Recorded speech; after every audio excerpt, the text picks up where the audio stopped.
औज़ुबिल्लाहिमिनश्शैतानिर्रजीम बिस्मिल्लाहिर्रहमानिर्रहीम।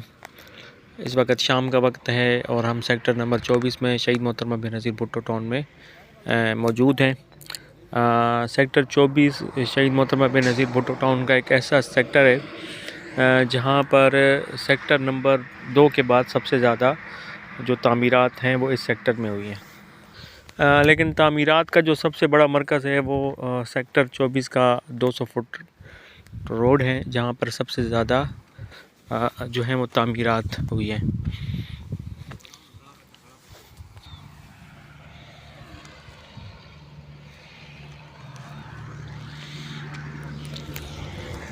सेक्टर 24 जो है मेन 200 फुट रोड का सेक्टर है और मेन 200 फुट रोड के ऊपर ये वाक़या है।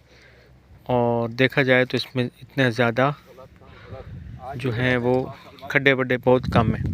हमवार सेक्टर है और मेन रोड पे वाक़या है।